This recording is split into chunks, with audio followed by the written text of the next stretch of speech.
This negative here is older than me. I believe it was shot in 1997 by either my mum or my dad. A couple weeks ago I published this video in which I told you about all these negatives from my parents, maybe you remember watching it, and I told you that I scanned about 500 photos, and of course in that video the photos I showed you were only a very small portion of those 500.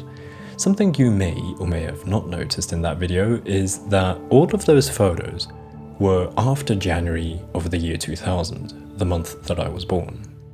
That is because within this collection of photographs I separated them into two groups, one after my birth and one before my birth. The reason is that in that video I wanted to simply show you some cool photos I found which my parents had taken during the early 2000s. I feel a fascination for these photos that seem to be partly mine because I scanned them, which of course does not make them mine, but I'm just referring to the feeling they give me. It's not that I actually think they are mine. The appeal also comes from this lack of control, seeing as it was always my mum or my dad who composed and took the shot. But when it comes to the feeling the photographs evoke in me, there is a significant difference between those since my birth and those before. The photos before feel more detached. Obviously, they are detached from my existence. However, I feel a connection to these photographs because I can see my parents and grandparents or aunts and uncles, people that I've known for my entire life. But in the photograph, those people do not know of my existence because I was yet to exist. This could be said about every photograph before my birth, but I believe the key difference here is that these photos show people I'm close to or people I've known for almost my entire life. Of course, logically speaking, I cannot imagine these people living a life without my existence in their mind, because I could only get to know them once I began to exist. And so these photos give me a strange feeling, not a nostalgic one, like the ones in the other video. They make me feel a bit like a ghost. I'm seeing these people from my family, and I know them, but they don't know me, at least not at the time of this photograph. I'm watching them do things I'd do with them, such as family dinners. But I was not there, and I was also not elsewhere. I simply didn't exist. It was a world without me. Can you relate to the strange feeling this gives me? I can imagine that it sounds kind of unreasonable, but at the same time I can't deny the weird way these photos make me feel. Another aspect is that it feels like I'm tapping into other people's memories, and this brings me back to the beginning of the video, that trip to Scotland in 1998. My dad explained to me that he and my mum, with my Japanese grandmum, went to Scotland to celebrate their wedding with the Scottish side of the family. With the photographs at hand, however, I thought of a different story, a fictional one, the one I began at the start of this video. I just thought the photographs show a nice story, at least one I could interpret into the series of pictures I have. And so for the rest of this video, I want to show you the continuation of this story about a little trip to Scotland in 1998.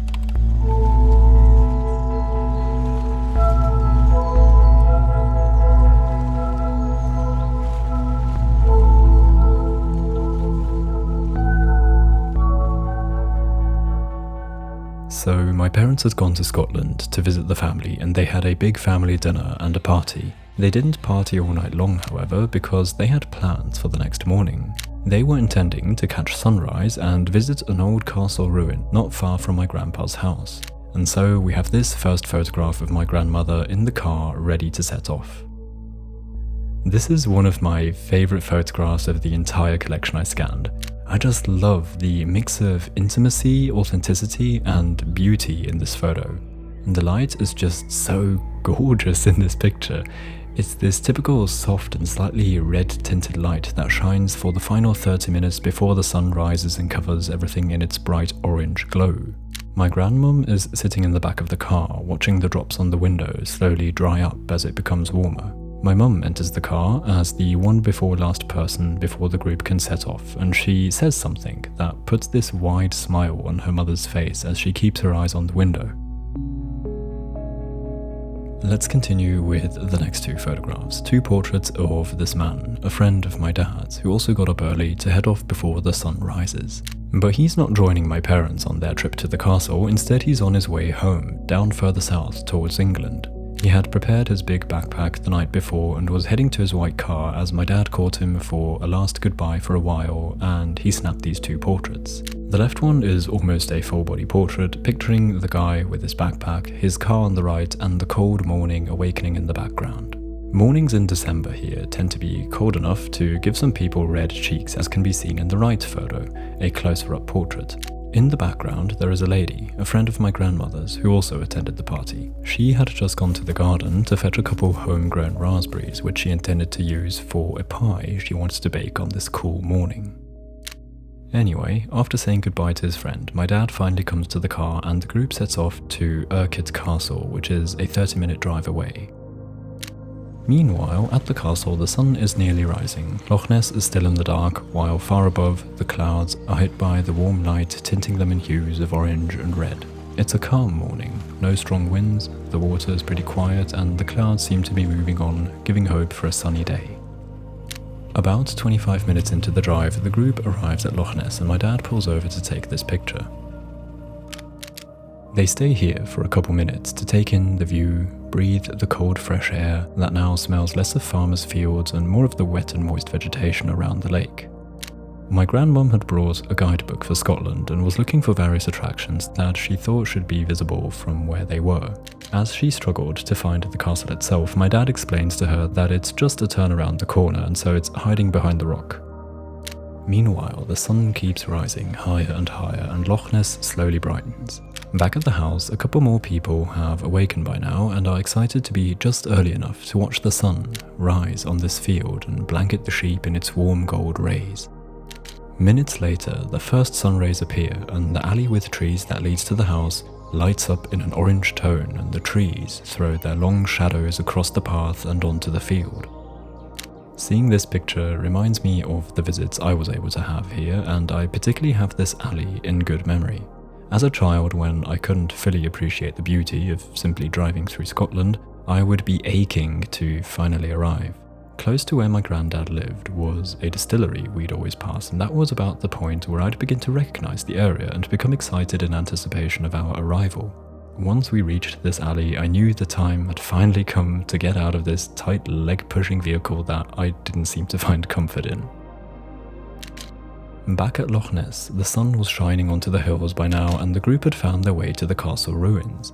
Each looking at different aspects of the castle for a varying amount of time got the group a bit spreaded, and so when my grandmum and my dad's cousin walked up some stairs to catch up, my dad snapped this photograph of the two. This is also high up on the list of photographs I particularly like in this collection. For an occasional hobby photographer, I think my dad really nicely composed and patiently timed this photo. Fitting to the scene, he chose to shoot this photograph vertically to include the castle and the steps. The resulting spread of subjects across the frame works in such a well-balanced way. The castle, more specifically the tower at the back, is positioned with enough headspace in the middle of the frame to allow for some symmetry to happen. The steps that cross the frame through the grass add a wonderful variation to the bottom half of the image, which would be far less interesting were it only grass. But not only the steps, my dad decided to picture the two, my grandmom and his cousin, as they walk up those steps. But not only that, he waited for the perfect timing to balance them out in frames so that they would build a triangle with the tower, thus increasing the sense of symmetry. Not that I'm a strong advocate for symmetry in photography, but what it does effectively is add a sense of intentionality to the photograph that might as well have turned out to be just another snapshot from my dad. One could argue that this elevates this image from snapshot to photograph. Not saying, however, that I agree, but that's a topic for another video. Back to the story that already finds its ending here. These two photographs mark the rest of the morning as they explored the ruins and enjoyed the sunrise and the view across Loch Ness. These are the last two photographs from this morning I could find in the collection of negatives. I love how the vertical photograph is composed. It has such a seamless flow. The foreground at the bottom shows us some details and textures of the ruin, and from there our eyes are led across the first hill by the steps, and then the second hill behind with its steps. Which brings us to the background where the sky is lit up bright in the rising sun's light. I find that the photograph is composed very pleasingly this way so that one can float through the landscape. The horizontal one is simpler and closer to really just being a snapshot, but I thought it's a decent shot to wrap up the story. It's an establishing but also an ending shot at the same time, revealing what the destination of this trip was. Loch Ness and the castle ruins in some bright orange sunlight.